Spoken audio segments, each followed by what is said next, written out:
Bueno, y este 16 de junio la reforma procesal penal cumple 10 años desde su implementación, tiempo en el que se han investigado más de 11 millones de delitos y se han dictado cerca de 2 millones de condenas. Algunos de los casos más emblemáticos de la nueva justicia son el juicio a María del Pilar Pérez y el proceso por abuso sexual que enfrentó también el sacerdote John O'Reilly, entre muchos otros casos. Queremos ahondar en estos 10 años de reforma y para eso nos acompaña aquí en CNN Chile Andrés Mank, defensor nacional exactamente, penal público, defensor, abogado. Muchísimas gracias por estar aquí con nosotros. No, gracias por la invitación y muy buenas tardes. Bueno, parecen tantos años, 10 años, pero también mirando hacia atrás, parecen muy pocos también. ¿Cuál es el balance que se tiene de estos 10 años? ¿Es mejor la justicia que tenemos hoy a la que había hace 10 años o estamos más o menos en las mismas condiciones? Sí, sin ser autocomplaciente, la diferencia que tenemos hoy día por cualquier estándar de medición con el sistema antiguo, las ventajas que saca el nuevo sistema son considerables. Lo mismo, quienes han transitado un proceso de reforma dentro de Latinoamérica, también la comparación con ellos, el sistema de justicia penal chileno realmente saca digamos, una ventaja bastante apreciable. Nos quedan muchas cosas por hacer. Una de las virtudes de este sistema es la transparencia y la publicidad y acercar la justicia a la ciudadanía. Eso hace que tengamos una masa crítica que opina bastante más que antes, pero a la luz de todos los números y también los análisis cualitativos, este sistema realmente es mucho mejor que el que teníamos antes. Bueno, hablemos también del análisis cualitativo y cuantitativo, porque, bueno, en base a la opinión pública hoy día, los fiscales están en mucho mejor pie para la opinión pública que los defensores públicos que aparecen defendiendo justamente a los delincuentes. ¿Es justa esa crítica? Es que es parte del sistema, es injusta desde el punto de vista que no es completa. Nosotros defendemos y atendemos a personas de todo tipo de edad, de todo tipo de sexo, indígenas, extranjeros, mujeres, hombres. Bueno, y respecto de esas personas, en muchos de los casos de las 350.000 personas que nosotros atendemos, 45.000 son declaradas inocentes o no responsables del hecho que se le imputaba. Y respecto de las personas que son condenadas, también lo que requiere un sistema de justicia sano es que se le aplique una sanción equilibrada al reproche social que esa conducta tiene. Y lo mismo respecto ya a una persona condenada privada de libertad, que participemos, porque la Defensoría no solo atiende a las personas que están siendo juzgadas, sino que también a las personas condenadas hasta el cumplimiento íntegro de la sentencia. También incidimos en cómo esa persona empieza a caminar hacia la libertad. ¿Y a qué se debe la percepción de garantista de este sistema? Es que hay muchos conceptos, y hay conceptos que tienen que ver con lo que usted señala, que se usa peyorativamente incluso. Ahora, están presentes porque uno de los jueces que controla la investigación se llama juez de garantía. Una de las funciones que tienen los defensores penales públicos es velar por el respeto de los derechos y las garantías de las personas imputadas en el marco del sistema penal. Pero ese es un valor de un Estado de Derecho, que en el fondo, así como puede restringir, porque la Constitución así lo permite, ciertas garantías y derechos fundamentales, bueno, hay cierta frontera que no se puede atravesar, no está permitido, y esa es una garantía para todos los chilenos y, bueno, y todos los extranjeros que pisan el territorio nacional.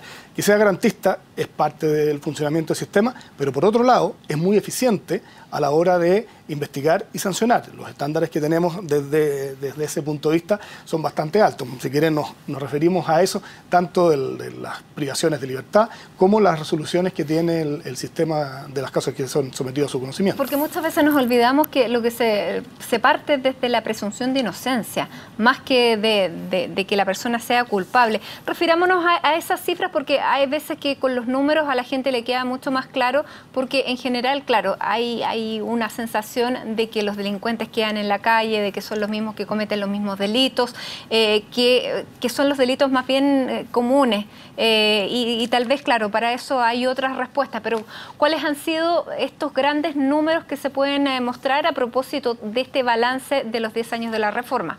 Partiendo por esa reflexión de la presunción de inocencia que existe, es una concepción jurídica que está reconocida constitucionalmente, pero tampoco, para decirlo francamente, no está recogida socialmente como un valor absoluto. O sea, se discute la presunción. Desde el punto de vista nosotros, jurídicamente, no lo discutimos ni los jueces ni los fiscales, y eso establece que uno se defiende de una imputación en el ámbito penal desde la inocencia. Y por lo tanto, desde la inocencia, mientras me estén investigando, la regla es que esté en completa libertad para ejercer a plenitud esa defensa.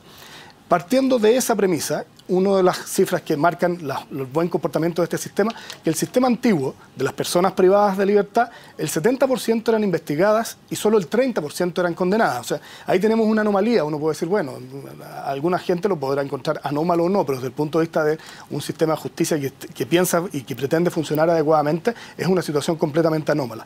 Lo que genera el nuevo sistema de justicia, por la celeridad que tiene, por la participación y búsqueda de distintas salidas alternativas, es que hoy día tenemos el 70% de las personas privadas de libertad condenadas por una sentencia definitiva ejecutoriada y un 30% investigadas. Esa es la envergadura de la diferencia. Ahora, si a eso le sumamos que antes teníamos poco más de 20.000 y tantos personas privadas de libertad en nuestro recinto penitenciario, hoy día ya tenemos cerca de 45.000, llegamos a tener casi 50.000 hace algunos años atrás. Esa es como la media de lo que estamos hablando. Entonces, que pareciera que como un sistema garantista, las cifras dicen exactamente lo contrario. Y dentro del escenario de América Latina es también uno de los países donde más personas están cumpliendo penas privativas de libertad. Solamente nos supera Estados Unidos, que tiene un sistema de justicia, digamos, acorde más bien a un Estado policial que a un Estado democrático de derecho. ¿Y cómo se está avanzando en ese sentido? En el sentido de qué? En el sentido de ir más bien a cambiar las penas, porque tenemos un sistema carcelario que tampoco está dando abasto con la población penal que existe. Hemos tenido, claro, que cuando ocurren grandes tragedias como la que ocurrió en la cárcel de San Miguel, nuevamente volvemos al hacinamiento. Sin embargo, sí, claro, en el día, en el común y corriente, no nos olvidamos un poco de la situación de las personas que están en las cárceles. Muchas de ellas, y recuerdo particularmente jóvenes que murieron en la cárcel de San Miguel por estar vendiendo películas piratas. Entonces, claro, ¿cómo podemos avanzar a que esas personas no estén en la cárcel y efectivamente los delincuentes sí? Y que no estén, y que no, esa persona no debe haber estado ahí. Mire, una cifra para que entendamos los antecedentes, porque es un fenómeno social complejo. Pero dentro de las complicaciones, las mismas personas condenadas, privadas de libertad, perciben que no tienen derechos, que dejaron de ser ciudadanos. Esa es la percepción de acuerdo a las encuestas que nosotros hemos levantado como Defensoría. Luego de implementar nuestro programa de defensa penitenciaria, en que uno de los elementos centrales es la difusión de sus derechos, bueno, pasamos de un 92% de las personas recluidas en recintos penales que pensaban que no tenían derechos a pasar a un 22% que piensan que no tienen derechos. Ahora, socialmente, de lo que usted está hablando es buscar penas alternativas a la prisión, a la privación de libertad. Y ese es un fenómeno que hemos ido caminando los últimos 3 años desde el punto de vista de diseño y hoy día estamos en un proceso de implementación, pero nuevamente socialmente se discute si es que son beneficiosas o no. Toda la evidencia empírica demuestra que una pena alternativa distinta a la privación de libertad tiene muchos menos estándares desde el punto de vista de la reincidencia que la privación de libertad, al menos en las cárceles de nuestro país. ¿Y hay capacidad fiscalizadora para ello? Hoy día estamos avanzando en un modelo que establece lo que la gente denomina brazalete electrónico. En realidad no es un brazalete porque es una tobillera realmente. Eso facilita claramente la labor policial que eventualmente son los que se llevan el peso del control de estas penas alternativas distintas a la privación de libertad.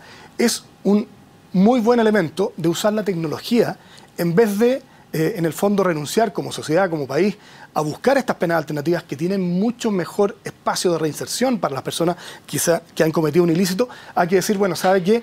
No sé cómo hacerlo, no sé si esto va a ser muy caro o no, y mejor privilegiemos la privación de libertad, como uno escucha habitualmente en distintas opiniones, cárceles para jóvenes, cárceles para los primerizos, y bueno, parece que no vamos en el mejor camino. Y volviendo a la pregunta inicial, ¿cuán lejos estamos de eso? Mire, es casi una política pública de la misma dimensión de la reforma procesal penal que hoy día cumple 10 años en la región metropolitana. Hablar de penas alternativas es poner el concepto de una persona que ha cometido un ilícito desde el punto de vista de la reinserción.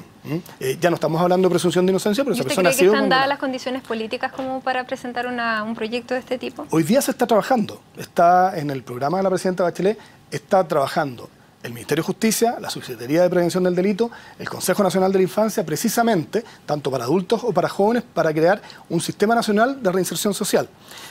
Si usted me pregunta si es difícil, sí es difícil. Se ha conseguido antes ponerlo en la prioridad legislativa y política, no ha resultado.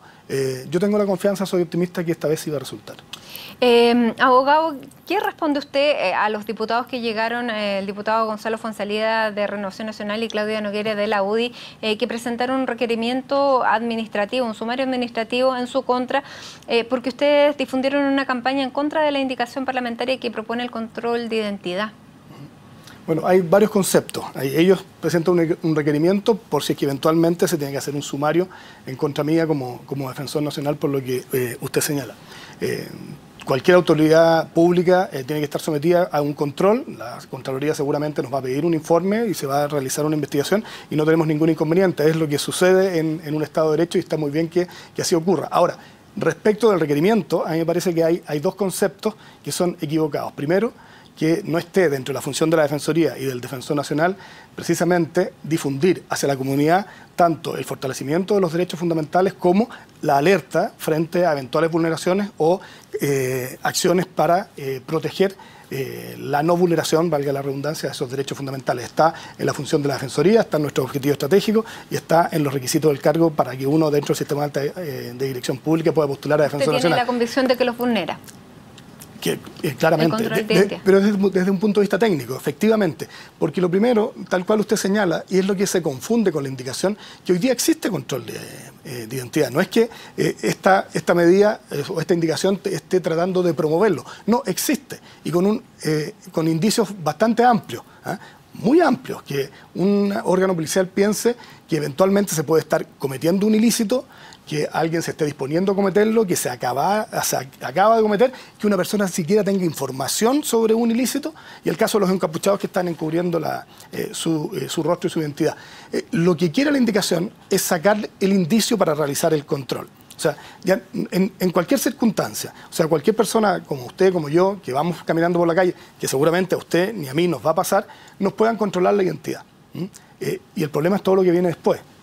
Si es que una persona anda sin carnet, si es que una persona, el órgano policial estima que no se parece la foto del carnet a lo que está viendo en ese momento, o que el carnet está borroso, bueno, lo llevan al cuartel policial, los dejan en calabozo, les hacen registro de sus especies, se meten en los registros de sus teléfonos celulares, los someten a medidas de investigación que no están autorizadas por el Poder Judicial, como un reconocimiento en rueda de prensa, y todo eso es vulneración absoluta de los derechos fundamentales.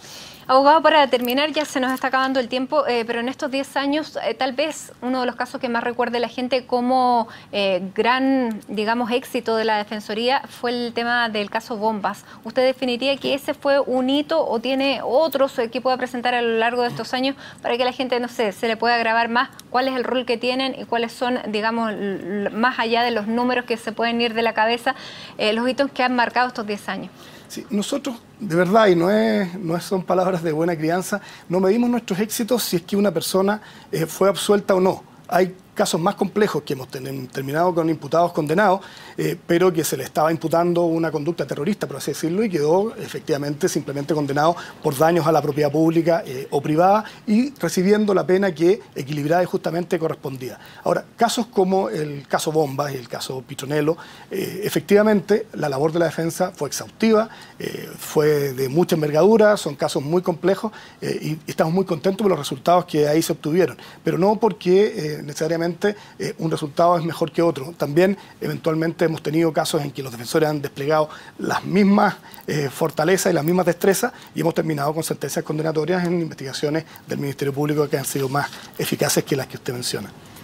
Defensor, muchísimas gracias por estar con nosotros en este día en que se cumplen ya 10 años de esta reforma procesal penal. El primer delito que fue, recuerdo, me acuerdo de la imagen, pero no me acuerdo del delito, fue un robo. Fue un delito contra la propiedad, un robo no violento, y el defensor nuestro fue José Luis Andrés, que hoy día es un defensor privado, así que se aprovecho de saludarlo si es que está viendo el programa. Muchas gracias por la invitación. Andrés Manque, muchísimas gracias también por venir aquí a CNN Chile. Buenas tardes. Nosotros nos vamos a una pausa a esta hora revisando las imágenes.